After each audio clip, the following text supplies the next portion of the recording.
అయితే అలాగ మొద్దు ఒక మూలలో ఉంటుంది, ఒక మూలం పడేసి ఉంటుంది.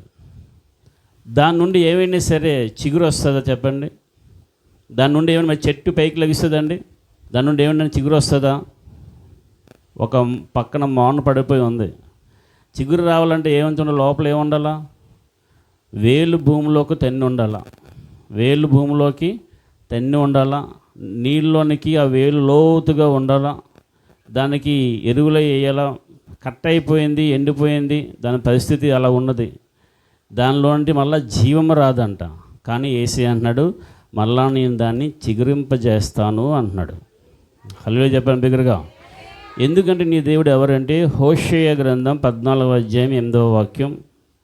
హోషేయ 14:8.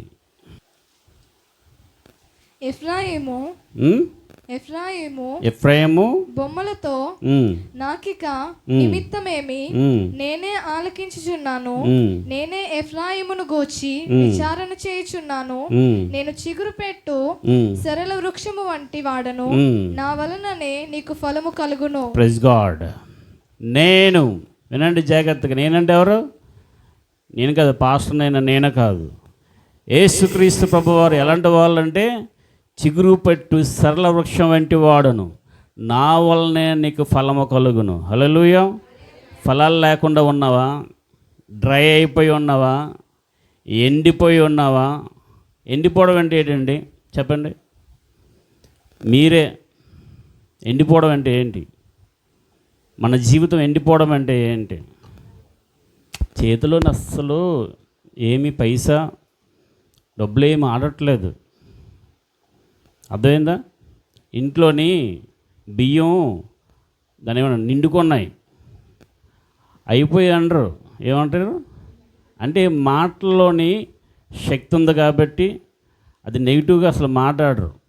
నిండుకున్నాయంటే అయిపోయిన ఒక దాని ఏమంటారు గ్లాసులు కానీ అట్లా ఏమంటారండి, అట్లే కొలిసే దాంట్లో కొంచెం కానీ అలాంటి బియ్యం లేనప్పుడు ఏమంటారు? నిండుకున్నాయి అంటారంటే అర్థం ఏంటి? అవి త్వరలో నిండబోతున్నాయి అర్థం. హల్లెలూయా. నీకు ఏమీ లేనప్పుడు నిరాశతోని నిస్పృహతోని ఏంటో ఈ జీవితం, ఏంటి రోగాలు ఏటో, ఈ వ్యాధులు ఏటో, ఈ బతుకేటో, ఈ ఉద్యోగం ఏటో అని సనుక్కోకూడదు. యేసు నామములో నువ్వు చిగురిస్తావు. హల్లెలూయా, హల్లెలూయా. బికాజ్ నేను ఎవరినంటే, చిగురు పెట్టు సరళ వృక్షం వంటి వాడను, నా వల్లనే నీకు ఫలము కలుగుతుంది. దేవుడికి మహిమ కలుగును గాక. జాగ్రత్తగా వినండి. మీలో విశ్వాసాన్ని దేవుడు పెంపొందించబోతున్నాడు ఈ రోజున మీ జీవితంలోని అడిగంటుపోయిన ఆశలన్నీ కూడా చిగురించబోతూ ఉన్నాయి. హల్లెలూయా. ఆదికాండం 37వ అధ్యాయం 24వ వాక్యం. అతని పట్టుకొని ఆ గుంటలో పడద్రోసిరి, ఆ గుంట వట్టిది, అందులో నీళ్లు లేవు. అదే ఆదికాండం 39వ అధ్యాయం 20వ వాక్యం. అతనిని పట్టుకొని రాజు ఖైదీలు బంధింపబడు చెరసాలలో వేయించెను, అతడక్కడ చెరసాలలో ఉండెను. రైట్. రెండు చోట్ల కూడా యోసేపు గురించి ఏమేమి రాయబడి ఉంది? అతను పట్టుకొని ఎక్కడ పడదీశారు? గుంటలో పడేశారు. నీళ్లు లేని గుంట, వాటర్ లేదు అందులో పడేశారు. యోసేపుని పట్టుకొని గుంటలో పడేశారు. ఎవరు? బయటలా. మొన్నొకడండి కత్తితోని ఒక ఆవిడని నరికేసి పీక తీసేసి పోలీసు ముందుకు వెళ్ళిపోయి కత్తి ముందు పెట్టి అక్కడ వేసాను పలానా గుడి దగ్గర అని చెప్తున్నాడు వచ్చి. చూసారు రోజులు ఎలా ఉన్నాయో? ఎవరిని వేస్తాడట?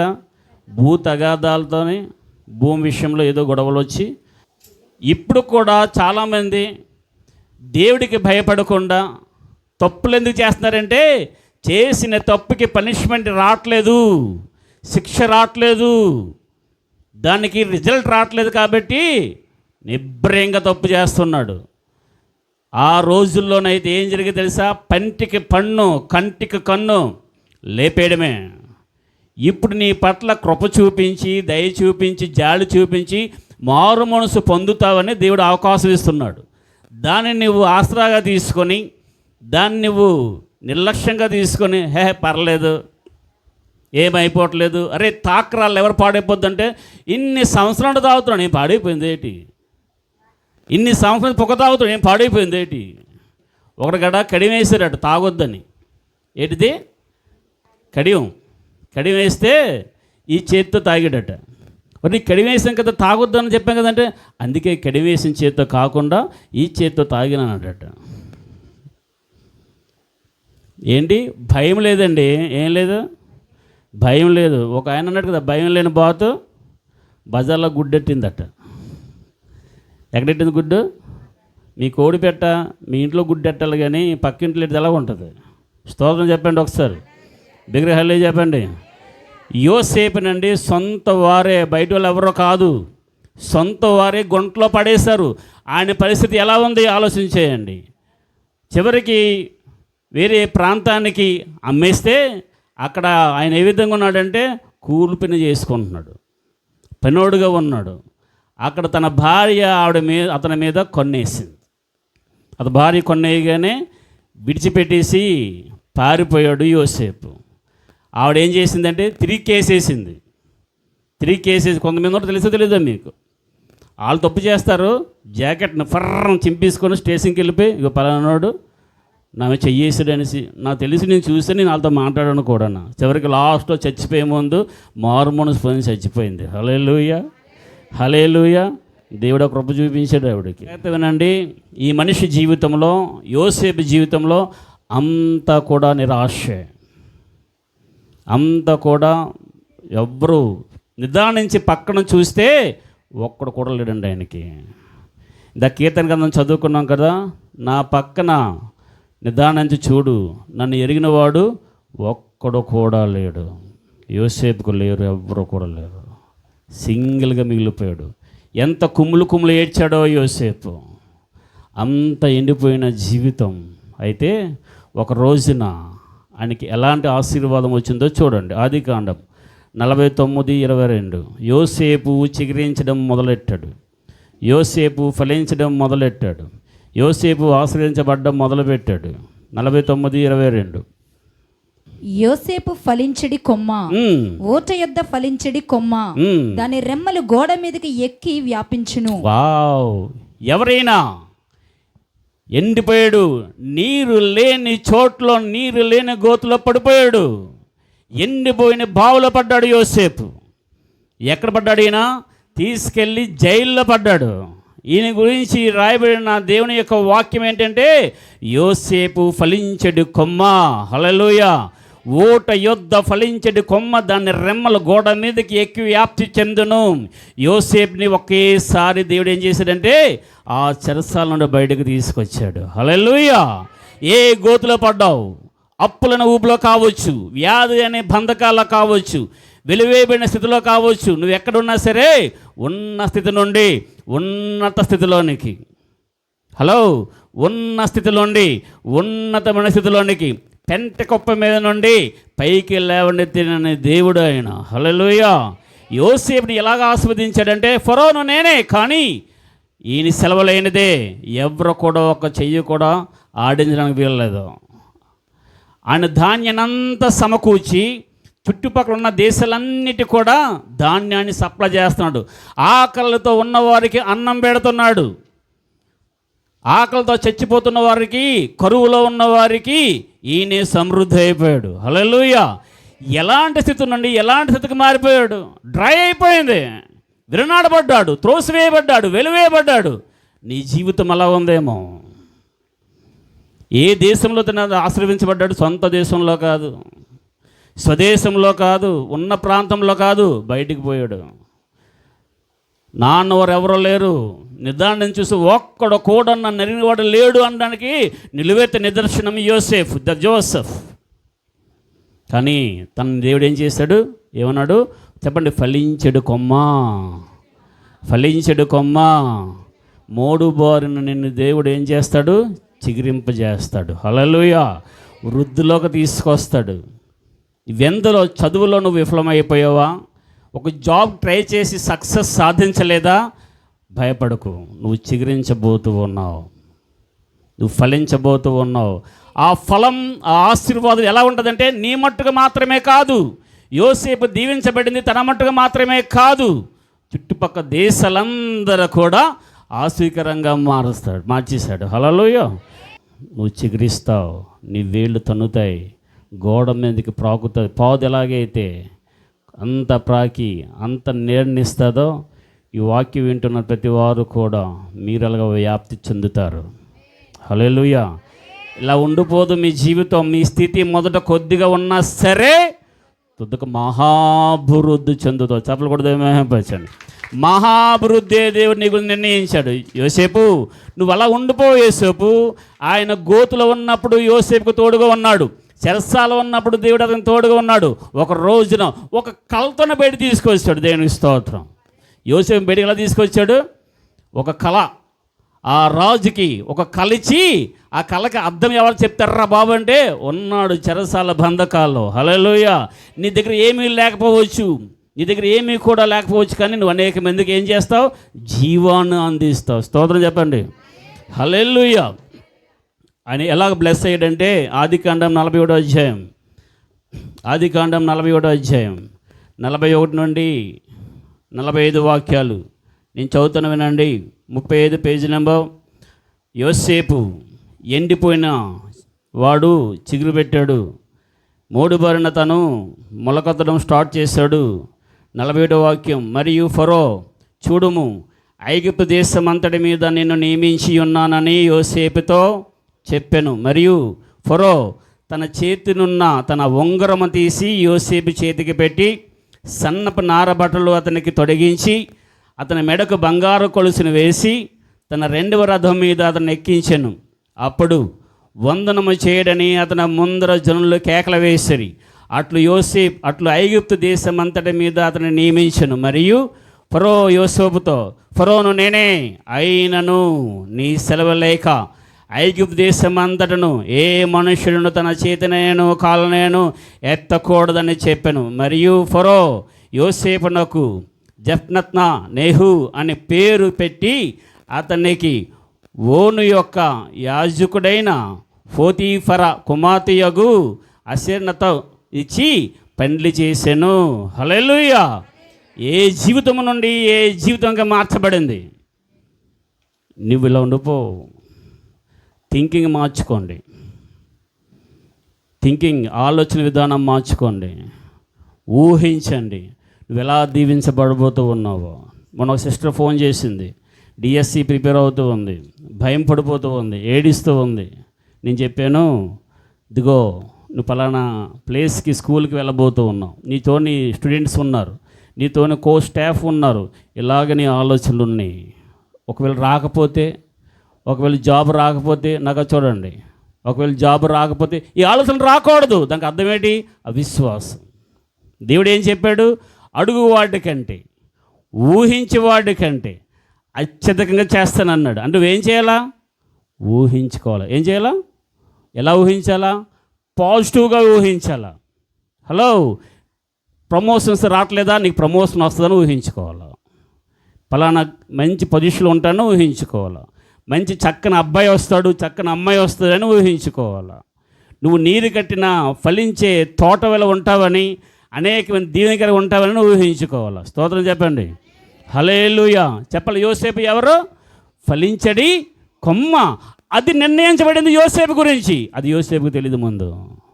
కల అయితే వచ్చింది, అన్నీ వచ్చి ఆయనకి సాష్టాంగ పడుతున్నట్టు, సూర్య చంద్ర నక్షత్రాల సహితం ఆయనకి సాష్టాంగ పడుతున్నట్టు కల అయితే వచ్చింది. కానీ చూస్తున్న పరిస్థితులు చూస్తే ఎండిపోయిన స్థితి, మోడుబారిన స్థితి. అందుకే కదా మనం పాట పాడుతాం, ఎండిన నేలను దేవా వర్షముగా రావా, ఎడారినైతిని దేవా జీవనదిలా రావా. ఎలాంటి వాళ్ళు మనం? ఎండిన నేల. నీ మీద ఎవరు కురుస్తారు? వర్షం వల్లే నీ యేసు నీ మీద కురిసే రోజు రాబోతోంది. హల్లెలూయా. నువ్వు చిగురిస్తావు. వర్షం పడగానే రైతులందరూ పొలాల్లోకి వెళ్ళిపోతారు. వర్షం పడగానే పొలాల్లో మొత్తం రైతులందరూ ఉంటారు. ఎందుకు? అంతా కూడా భూమి అంతా పచ్చగా చేయడానికి దేవుడు నీ యొక్క జీవితాన్ని, నీ కుటుంబాన్ని, నీ వ్యక్తిగత జీవితాన్ని, నీ పిల్లల జీవితాన్ని, నీ సంసార జీవితాన్ని సస్యశ్యామలముగా పచ్చగా చిగురు పెట్టి వృద్ధిలోనికి తీసుకున్న గడియ రాబోతూ ఉంది. హల్లెలూయా. యోబు గ్రంథం 2వ అధ్యాయం, యోబు 2:7-8.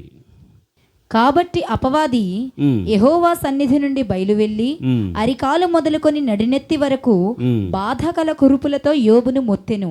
అతడు ఒళ్ళు గోకుకొనుటకై చిల్లపెంకు తీసుకుని బూడిదలో కూర్చుండగా అతని భార్య వచ్చి, నీవు ఇంకనూ యథార్థతను వదలకొండుయవా? దేవుణ్ణి దూషించి మరణము కమ్మను అనెను. యోబు గ్రంథం 42వ అధ్యాయం 11, 12, 13. అప్పుడు అతని సహోదరులందరూ, అతని అక్క చెల్లెండ్లు అందరూ, అంతకుముందు అతనికి పరిచయులైన వారును వచ్చి అతనితో కూడా అతని ఇంట అన్నపానములు పుచ్చుకొని యెహోవా అతని మీదకి రప్పించిన సమస్త బాధను గూర్చి ఎంత లేసి దుఃఖములు పొందితివని అతని కొరకు దుఃఖించుచు అతనిని ఓదార్చిరి. ఇదియుగాక ఒక్కొక్కడు ఒక్క వరాహను, ఒక్కొక్కడు బంగారు ఉంగరమును అతనికి తెచ్చి ఇచ్చెను.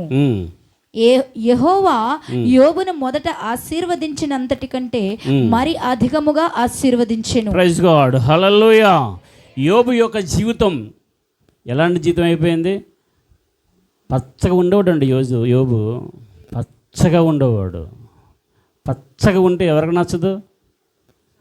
సాధారణ నచ్చదు. ఇంకా కొంతమంది మనుషులు నచ్చదండి. పచ్చగా ఉంటే చూడలేరు. తెలిసే సంగతి మీకు. బయటికి మాత్రం మంచిగా పలకరిస్తారు, ప్రేమగా పలకరిస్తారు. లోన మాత్రం కుమ్ములిపోతూ ఉంటారు లోన.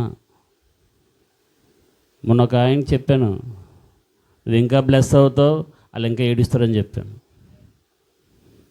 ఏమన్నాడంటే, నేను ఎదుగుతూ ఉంటే ఓరలేకపోతున్నారండి. ఎవరొక బయట వాళ్ళు కాదు, లేనిపోయిన మాటలు అంటున్నారు. ఏ మాట్లాడా? లేనిపోయిన మాటలు అంటున్నారు. ఒక ఇంటికి వెళ్ళాను, వాళ్ళు హౌస్ ఓపెన్ చేసుకున్నారు. హౌస్ ఓపెన్ చేసుకుంటే సొంత అమ్మ నాన్న రాలేదట. ఎవరు? అమ్మ నాన్న రాలేదట హౌస్ ఓపెనింగ్కి. బ్రదర్స్ రాలేదట, ఎవ్వరు రాలేదట, సంఘస్థులే వచ్చారట. హల్లెలూయా, హల్లెలూయా. సంఘం అంటే అది. ఇప్పుడు కష్టం వచ్చినప్పుడు సంఘమే వెళ్ళి ఆదరిస్తుంది.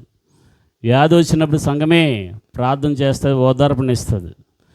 అందుకే మనం ఎలా ఉండాలా? ఐక్యతగా ఉండాలా. ఎవరికి బాగోపోయినా సరే వెళ్ళి పరామర్శించాలా, ఎవరికి బాగోపోయినా సరే ఆదరించాలా, ధైర్యపరచాలా. సంఘం అంటే అది. స్తోత్రం చెప్పండి. ఎందుకు వాళ్ళు రాలేదంటే ఓరలేకపోతున్నారంట. ₹1,00,00,000 పెట్టి ఇల్లు కొట్టుకున్నామని చెప్పేసి, ₹1,00,00,000 పెట్టి ఇల్లు కొనుక్కున్నామని చెప్పేసి ఓరలేకపోయారట. ఓచుకోలేని వాళ్ళు ఎక్కడో ఉండరు. అర్థమైందా? నేను అన్నాను, నువ్వు ఇంకా వాళ్ళ ముందు దీవించబడతావు. హల్లెలూయా, హల్లెలూయా. ఇంకా ఇంకా ఇంకా దేవుడు ఏమని తెలుసా? మీరు బహుగా ఫలించడం వలన నా తండ్రి మహిమపరచబడతాడు. నువ్వు ఫలించాలనేది దేవుడి ఉద్దేశం. ఎండిపోవడం అనేది సాతానుడి యొక్క ఉద్దేశం. సాతానుడి యొక్క ఉద్దేశం ఏంటంటే, అందుకే అంత పచ్చగా ఉన్న యోబుని ఏం చేశాడంటే ఎండగొట్టాడు. పశువులేంటి, పిల్లలేంటి, ఎడ్లేంటి, గాడిదలేంటి, ఆస్తులేంటి, సమస్తం కూడా మొత్తం లేపేశాడు. ఇప్పుడు ఆయన చూసి చిలబెంకలు తీసుకొని గోక్కొని ఉంటే హ్యాపీగా బిర్యానీ తింటున్నట్టు చూస్తున్నాడు. అలాంటి పరిస్థితులు చూసి చాలామంది పలానాడికి యాక్సిడెంట్ అయిందట, పలానా ఆవిడ చచ్చిపోయిందట, ఇలా వినగానే కొంతమంది ఏం చేస్తారు తెలుసండి? బిర్యానీ తింటారు. ఉన్నారు మనుషులు. బా సూపర్. దాన్ని ఏమంటారంటే సైకో. ఏమంటారు? Psycho feeling. వాక్యం ఏం చెప్తుంది? నీ శత్రువులు కృంగిపోయినప్పుడు, పడిపోయినప్పుడు నీ హృదయంలోని సంతోషపడొద్దు. హల్లెలూయా. రైట్. ఈ జీవితాన్ని దేవుడు ఏం చేశాడు? ఎండిపోయింది, చచ్చిపోయింది. ఒక మోడు బారిన జీవితం అయిపోయింది. ఎవరిది? యోబుది. అలా ఉండిపోయిందా? అలా ఉండిపోయాడా? చెప్పండి. అలా ఉండిపోయాడా? నువ్వు అలా ఉండిపోవు. ఇప్పుడున్న ఏ పరిస్థితులు అయితే నీకున్నాయో, రోగమా, వ్యాధ, యోసేపును రక్త సంబంధాలందరూ పక్కన పెట్టేస్తున్నట్టు, యోబుని రక్త సంబంధాలందరూ పక్కన పెట్టేస్తున్నట్లు లోన్లీగా అయిపోయావా?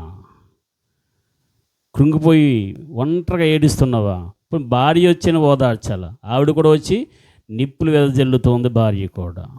ఇలాంటి పరిస్థితుల్లో యోబుని జ్ఞాపం చేసుకున్నది ఎవరు? దేవుడు. హల్లెలూయా, హల్లెలూయా. ఏ స్థితిలో అయినా సరే నీ దేవుని విడిచిపెట్టు. అది మన దేవుడికున్న గొప్పతనం. అది. నువ్వు ఎలాంటి పరిస్థితుల్లోకి వెళ్ళిపోయినా సరే, పాపము చేసి ఆయనకి దూరంగా వెళ్ళిపోయినా సరే, తిరిగి రాగానే హక్కుని చేర్చుకున్నవాడు ఆయన. మోడుబారిన జీవితాన్ని మన దేవుడు ఏం చేస్తాడు?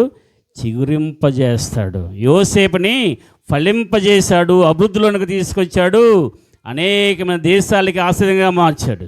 యోబుని ఏం చేశాడంటే, అప్పుడు వచ్చారండి డబ్బులు, అక్కలో సిస్టర్స్ అందరూ వచ్చి, తమ్ముడా, నా సహోదరుడా, ఎంత లేసి బాధలు పడ్డావురా నువ్వు, అయ్యో అని చెప్పి ఉంగరాలు తెచ్చారట, ఆశీర్వాదం తెచ్చారట.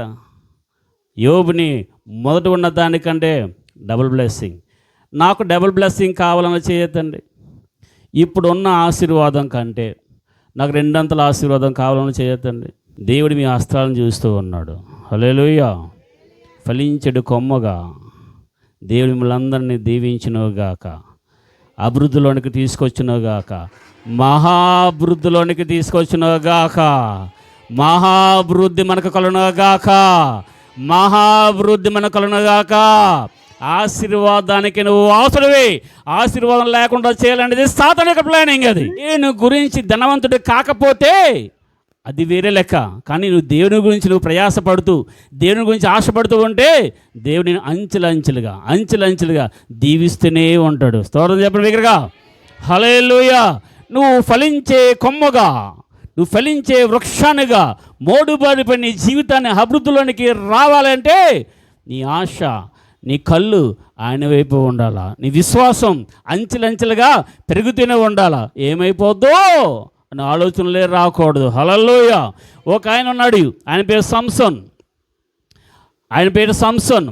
టైం లేదు కాబట్టి చెప్తా వినండి, మీ అందరికి తెలిసిందే, జాగ్రత్త వినండి. ఆయన ఏం చేశారంటే కళ్ళు ఊడబెక్కేశారు. సంసోన్కి ఏం చేశారు ఏంటి? ఏ అవయవం లేకపోయినా జీవితం కొనసాగించవచ్చు, కానీ కళ్ళు లేకపోతే అంటారు కదా, నయనం ప్రధానం, అంతేనంటారు. నయనం ఏంటి? ప్రధానం. కళ్ళు ఓడబెక్కిసి ఏం చేసి తెలుసా? తిరగలే, గానుగు తిప్పుతున్నాడు, గానుగు.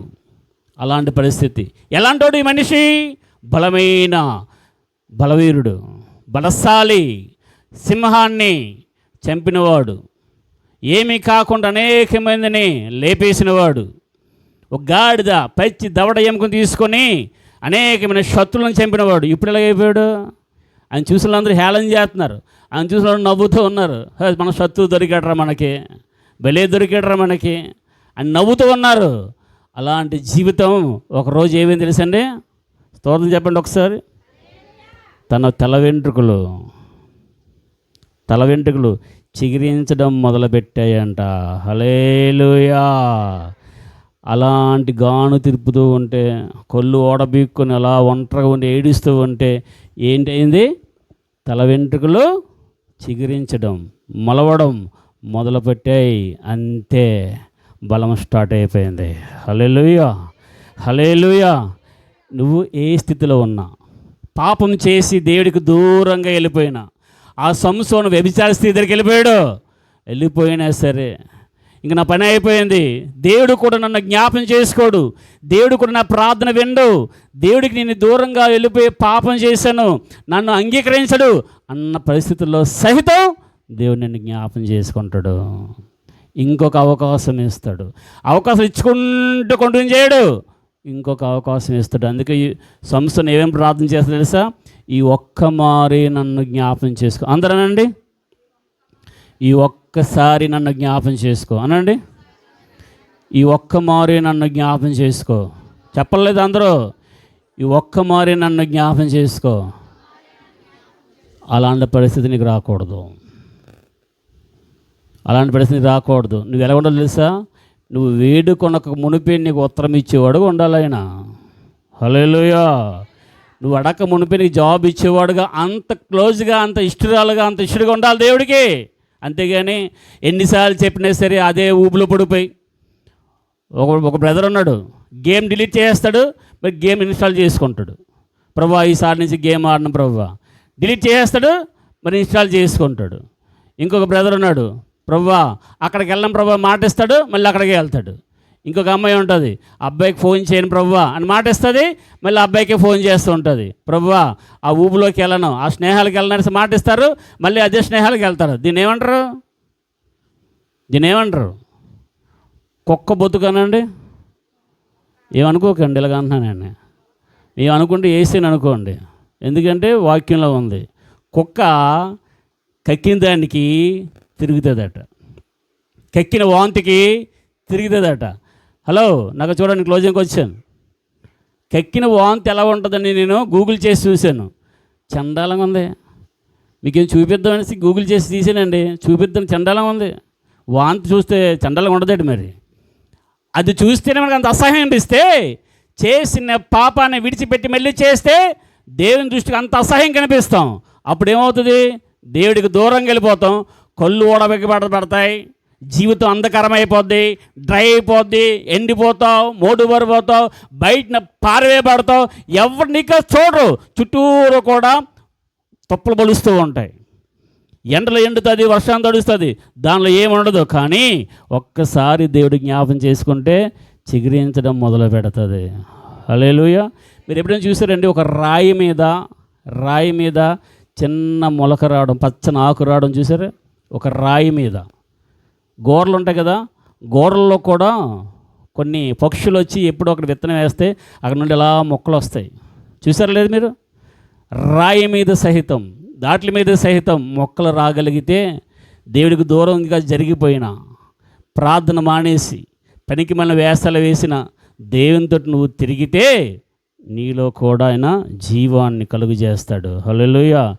మెల్లగా చిగురులోకి వస్తే బయటికి అలా మెల్లగా పచ్చ కనిపిస్తుంది. అమ్మయ్య, ఆశ కలుగుతుంది. స్తోత్రం. హల్లెలూయా. ఒక ఆవిడ ఉంది, ఆమె పేరు రూతు. అనండి, అందరూ అనాలి, అందరు చెప్పట్లేదు. రూతు జీవితం ఎంత ఘోరంగా అయిపోయిందంటే, ఏది కోల్పోయినా స్త్రీకి ఓచుకోగలుగుతుంది, కానీ భర్తను కోల్పోతే ఆ జీవితం అంధకారం అయిపోద్ది. భర్తను పోగొట్టుకుంటే జీవితం ఘోరంగా తయారైపోద్ది. దేని పెట్టి అయినా తను బతికేస్తుంది, కానీ భర్త లేకపోతే బతకడం చాలా కష్టం. అలాగ భర్త లేకుండా అయిపోయింది రూతు. ఆమె ఈ దేశానికి వచ్చేసి అక్కడ ఏం చేస్తుందంటే, అనాథులు, విధవరాండ్రులు, దిక్కులేని వాళ్ళు ఏరుకుంటారండి. మిగిలిపోయిన ఆ పొలంలోని ఏదైనా సరే, ఎవరు కావచ్చు, ఏదైనా పంటలు ఏదైనా సరే ఏం చేస్తారంటే, అనాథులు, దిక్కులేని వారు వాళ్ళు కోత కొయ్యగా మిగిలిపోతే వెనకాతల పక్షులు వచ్చి తింటాయి కదా, మిగిలిపోయిన ధాన్యం కానీ ఏవైనా సరే, వీళ్ళు వెనకాత వెళ్ళి అవి ఏరుకుంటారు. అలాంటి పరిస్థితులకు వెళ్ళిపోయింది రూతు. అలాంటి పరిస్థితి, మూడుబారిపోయింది, ఏమీ లేని స్థితి, ఎండిపోయిన స్థితి, పచ్చగా భర్తతో పిల్లలతో హాయిగా సంసారాన్ని సాగించవలసిన స్త్రీ యొక్క జీవితం అలా అయిపోయింది. కాకపోతే దేవుడు తను ఏం చేశాడు తెలుసా? జ్ఞాపకము చేసుకున్నాడు. హల్లెలూయా, హల్లెలూయా. అంతే, చిగురించడం స్టార్ట్ చేసింది, చిగురించింది. ప్రేమగా మాట్లాడాడు బోయజ్, ప్రేమగా మాట్లాడి నిన్ను పెండ్లి చేసుకుంటాను రూతు అని చెప్పి తనని పెండ్లి చేసుకున్నాడు. ఆయన ఎవరు తెలుసా? ఆ దేశంలోనే ధనవంతుడు. హల్లెలూయా, హల్లెలూయా. ఆయన దరిద్రులను పెంట కుప్ప మీద నుండి పైకి లేవనెత్తేవాడు. యోసేపు యొక్క స్థితి ఏంటి, ఆయన యొక్క ఐశ్వర్యం ఏంటి, యోబు యొక్క దరిద్రం ఏంటి, కోల్పోయిన స్థితి ఏంటి, డబుల్ బ్లెస్సింగ్ ఏంటి. హలో, నిన్ను కూడా అలా దీవిస్తున్నానికి దేవుడు సంసిద్ధంగా ఉన్నాడు. నువ్వు సిద్ధంగా ఉన్నావా? నువ్వు ఫలిస్తావని నీకు ఆశ ఉందా? అంతేగాని ఇదే లెక్కలు వేసుకొని ఈ జీవితం ఎంత, దీనికి ఎంత, దానికి ఎంత, తర్వాత ఇది కాదు. నేను ఇలా ఉండను. హల్లెలూయా చెప్పండి దగ్గరగా, నేను ఇలా ఉండను చెప్పండి. నా పరిస్థితి మార్చబడబోతూ ఉంది, నా పరిస్థితి మారిపోతూ ఉంది. నేను అనేక మంది దీవెనగా ఉండబోతున్నాను. మా నాన్న బాగా తాగేస్తూ ఉన్నప్పుడు మాకు చెరుకు తోట ఉండేది. పొలంలోకి వెళ్ళి సైకిల్ వేసుకుని వెళ్ళి చెరుకుగలు తెద్దని వెళ్ళాను. మా నాన్న నేను చదువుకుందామంటే ఆయన తాగేసి పడుకుండేవాడు, చదవలేకపోయేవాడు. అప్పటికి దేవుడిని నమ్ముకోవడం కొత్త నాకు. పొలంలోకి వెళ్ళాను. పొలంలోకి వెళ్ళి ఎండ, మట్టి మధ్యాహ్నం ఎండ, చెరుకుగర్ల కొడుతూ ఉన్నాను. ఒక పక్క ఆ యొక్క ఆకులు, చెరుకుగర్ల యొక్క ఆకులు స్కిన్ని తీరేస్తూ ఉంటాయి. బాగా నొప్పి, పెయిన్, మంట. ఎవరూ లేరు, మా అక్కలకి పెళ్ళి అయిపోయి వాళ్ళ ఇంటికి వెళ్ళిపోయారు. నేనే వంట చేసుకోవాలి. ఒక పక్క అప్పులలో వచ్చి షాప్ మీద పడుతున్నారు. నేను ఎవరో లేరని చెప్పి పారిపోతున్న పరిస్థితులు మా నాన్నగారు. ఇలాంటి సిచ్యువేషన్లోని ఇంకొకరు వచ్చి షాప్ తాళం వేసేయడం, మా డబ్బులు అప్పుడు ఎత్తావు, చీటీ పాడుకున్నాక మా డబ్బులు ఇవ్వండి అని చెప్పి ఉన్న భూములన్నీ కూడా అమ్మేసి అప్పులు తీసినా సరే అప్పులు తీరలేని పరిస్థితి. అలాంటి పరిస్థితుల్లోనే ఉన్నప్పుడు ఆ యొక్క మెట్టి మధ్యాహ్నం ఆ యొక్క పొలంలోని చెరుకుగర్రలు మొవ్వులు కొడుతూను ఆకాశం వైపు చూసి, యేసయ్యా ఏంటి నా పరిస్థితి, ఏంటి నా పరిస్థితి అని వెక్కి వెక్కి వెక్కి ఏడ్చాను. ఇప్పటికి నాకు గుర్తు, మరలా నేను పొలంలోనికి వెళ్ళలేదు. హల్లెలూయా. నాకు ఎంఎస్సి సీట్ వచ్చింది. హాస్టల్కి వెళ్ళిపోయి సమృద్ధిగా 3 పూట్ల ఫుడ్ అక్కడ. హల్లెలూయా, హల్లెలూయా. నీ కన్నీరు చూసే దేవుడు అండి నీ దేవుడు. ఎండిపోయింది నా జీవితం, ఫైనాన్స్గా ఎండిపోయాం. పచ్చగా ఉన్న వ్యాపారం ఎండిపోయింది. ఏంటనుకున్న పచ్చ వ్యాపారం? సిగరెట్లు, బిడీలు, పానపరాగులు, సారా, బ్రాందీ. ఇది పచ్చది, లోకానుసారంగా పచ్చది. దేవుడికి యుద్ధం కాబట్టి తీసి పారేస్తాను. నేను ఎండిపోయినా పర్లేదు, అపవిత్రమైన నా దగ్గర ఉండకూడదు. హల్లెలూయా. మా పాస్టర్ గారు వచ్చి మెర్సీ జ్యూస్ సెంటర్ అని చెప్పి పేరు పెట్టి జ్యూస్ షాప్ పెట్టారు. అంతకుముందు ఏం చేసేవాడిని, వచ్చిన వాళ్ళందరినీ ఆరోగ్యం పాడు చేయడమే కదా తాగుడంటే, అంతేనా? ఇప్పుడు ఆరోగ్యం ఇవ్వడమే జ్యూస్ సెంటర్. క్రీస్తు పూర్వం ఎలాంటి వాళ్ళం మనం? గొంగళ పురుగులు లాంటి వాళ్ళం. గొంగళ పురుగు పరిస్థితి ఎలా ఉంటుంది?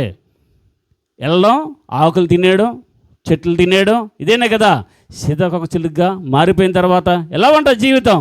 క్రీస్తు పూర్వం నీ జీవితం అలా ఉంటుంది. క్రీస్తు శకం యేసుక్రీస్తు నమ్ముకున్న తర్వాత అలా మారిపోద్ది. స్తోత్రం చెప్పండి. ఇంకనూ యేసుక్రీస్తు నమ్ముకొని చాలామంది గొంగ పురుగులో ఉన్నారంటే అర్థం ఏంటి? మారు మనసు లేదని అర్థం. మారు మనసు పొందండి. నువ్వు సీతాకొక చిలుగ్గా మారాలా. హల్లెలూయా. గొంగ పురుగు చూస్తే చీ బాబోయ్ తీసుకురాకు అంటారు, కానీ సీతాకొక చిలుగు రాగానే దాని వెనకాల పరిగెడుతుంటారు. దాన్ని పట్టుకుందాం, దాన్ని పట్టుకుందాం, అది దొరకాలని చాలా హ్యాపీగా వెనకాల పరిగెడుతూ ఉంటాడు. స్తోత్రం చెప్పండి. హల్లెలూయా. మోడుబారిన నా జీవితాన్ని ఆస్వాదించిన దేవుడు. కరెంటు బిల్లు కూడా కట్టుకోవడానికి డబ్బులు లేని పరిస్థితి. ఫీజులు తీసుకెళ్ళిపోతూ ఉండేవారు, ఫీజులు కూడా మీకు పట్టుకెళ్ళిపోతూ ఉండరు. దేవుడు ఏం చేశాడు తెలుసా? నన్ను చిగిరింపజేయడం స్టార్ట్ చేశాడు. హల్లెలూయా. అభివృద్ధిలోకి తీసుకురావడం స్టార్ట్ చేశాడు. హల్లెలూయా. నా కన్నిటిని నాట్యంగా మార్చాడు. నిన్ను కూడా తీసుకొస్తాడు, నిన్ను కూడా తీసుకొస్తాడు. అలాగుండిపోవు ఆ చీకటి రాత్రులన్నీ. భయంకరమైన వర్షం పడుతూ ఉంటే, కరెంటు పోతే, నా పక్కన ఒక్క మనిషి కూడా నాకు స్నేహితుడిగా లేకుండా ఉన్న పరిస్థితుల్లో నాకు తోడుగా ఉన్నది ఎవరు తెలుసా? The Holi Bible. The Holi Bible. బైబిల్ని హక్ చేసుకొని పండుకునేవాడిని. నా దుఃఖంలో నాకు ఆదరణ ఇచ్చేది వాక్యం. అప్పుల మీదకి వచ్చేస్తుంటే వాళ్ళు అరిసి వెళ్ళిపోయిన తర్వాత వాక్యం చదువుకొని నిమ్మలం పడేవాడిని. వాక్యం నీ శ్రమల్లో నీకు తోడుగా ఉంటుంది. వాక్యం నీ బంధకాల్లో నీకు విడుదల కలుగజేస్తుంది, నీకు ఆదరణ ఇస్తుంది. నా కుమారుడా భయపడకు, నేను నీకు తోడుగా ఉన్నాను. నువ్వు ఇప్పుడు ఇలా ఉన్నా సరే తుదకు మహాభివృద్ధి పొందుతావు, భయపడుకని ఆదరణ ఇస్తుంది జీవవాక్యం. హల్లెలూయా, హల్లెలూయా. నీ కన్నిటిని నాట్యంగా మారుస్తాను, భయపడుకున్నప్పుడు దేవా నా కన్నిటిని నాట్యంగా మారుస్తాను, విశ్వాసం కలుగుతుంది. పెంటకప్పు మీద నుండి పైకి లేవనెత్తుతాను అన్నప్పుడు దేవా నా బ్రతుకు నువ్వు లేవనెత్తుతావు అనేసి విశ్వాసం నీకు కలిగి ఆదరణ కలుగుతుంది. భార్య దొరికిన వాడికి మేలు కలుగును అని వాక్యం చదవక ప్రభువా, భార్య దొరికిన వాళ్ళకి మేలు కలుగును అన్నావు, నాకు ఎవరిని ఇస్తారు భార్యని అన్నప్పుడు దేవుడు చక్కని భార్యనిచ్చి చక్కని తోడునిచ్చి నా యొక్క దుఃఖ నివారణ దేవుడు కలుగు చేశాడు. హల్లెలూయా. నన్ను ఆస్వాదించిన దేవుడు నిన్ను ఆస్వాదించడానికి సమర్థుడు. నా దరిద్రతను చూసి అలాగ ఉంచకుండా పైకి లేవనెత్తిన దేవుడు నిన్నుడు కూడా పైకి లేవనెత్తుతాడు. ఈ ఇంటిని సీజ్ చేసేద్దాం, ఈ ఇంటిని బ్యాంక్ తీసుకుందని వచ్చాడు, ఈ ఇంటిని ఇంకెళ్ళిపోద్ది. ఇంకా నేను ఏడ్చాను దేవుడి దగ్గర. దేవుడు ఏం చేశాడు? ఈ ఇంటినే అనేక మందికి జీవాన్ని అందించే ఇంటిగా మార్చేశాడు. హల్లెలూయా, హల్లెలూయా. నీ దేవుడు సమర్థుడు. నీ బ్రతుకు ఇప్పుడు ఎలా ఉన్నా, ఏ స్థితిలో ఉన్నా సరే అది చూసి కృంగిపోవద్దు, అది చూసి నువ్వు నిరాశ అసలు చెందవద్దు. చెప్పండి, మోడు బారిన నా జీవితాన్ని నా దేవుడు చిగురింపజేస్తాడు. యోసేపు ఫలించెడు కొమ్మ. సంసోనుకి మొత్తం అంతా గుండు చేయబడింది, అవమానం పాలైపోయాడు. కానీ తనకి వెంట్రుకలు చిగురించడం మొదలుపెట్టాయి. స్తోత్రం. రూతు జీవితం డ్రై అయిపోయింది, భర్త లేడు. ఎన్నోసార్లు ఎంతో కాలం ఏడ్చి కొంతమంది కలుస్తాను నేను, భర్త లేని వాళ్ళు బయటికి రావడానికి ఇష్టపడరు. మార్కెట్ కూడా చేసుకుని నాకు చేత కదండి, ఉన్న బిజినెస్ నాకు చెప్పకుండా, ఎక్కడెక్కడ ఏ లావాదేవీలు ఉన్నాయో చెప్పకుండా మా ఆయన కొండ మూసాడు, ఏం చేయాలో అర్థం అవ్వట్లేదని చెప్పి నా సిస్టర్స్ చాలామంది ఉన్నారు. వాళ్ళందరినీ దేవుడు జ్ఞాపకం చేసుకొని వృద్ధుల్లోకి తీసుకొని వస్తాడు. హల్లెలూయా, హల్లెలూయా. ఎందుకు తెలుసా?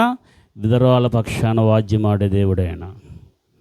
విధవరాల పక్షాన వాద్యమాడే దేవుడు, విధవరాలను జ్ఞాపకం చేసుకున్నవాడు ఆయన. ఏడుస్తూ ఉన్న చోట దేవుడు తన కనికిరాన్ని పంపిస్తాడండి. ఏడుస్తున్న వాళ్ళని చూసి అలాగ చూసి సంతోషించేవాడు కాదు మన దేవుడు. ఏడుస్తున్న వాడితో కలిసి ఏడ్చేవాడు నీ దేవుడు. ఆ సమాధి దగ్గర అందరూ ఏడుస్తూ ఉంటే వాళ్ళతో పాటు ఏడ్చాడు యేసయ్య. అందుకే ఏడ్చేవాడితో మీరు ఏడవండి అని చెప్పాడు యేసయ్య. కాబట్టి నువ్వు ఏ కష్టంలో ఉన్నావో, ఏ దుఃఖంలో ఉన్నావో, ఏ ఓదార్పు లేకుండా ఉన్నావో, అది ఎలాంటి పరిస్థితి అయినా సరే, నీకు తెలిసిన ఎన్ని పరిస్థితులు అయినా సరే, నువ్వు అనుభవిస్తున్న రోగమా కావచ్చు, నీకు చెప్పవసరం లేదు, నీకున్నవి ఏవైనా సరే ఇలా ఉండిపోవు. కళ్ళు మూయండి, ప్రార్థన చేస్తాను.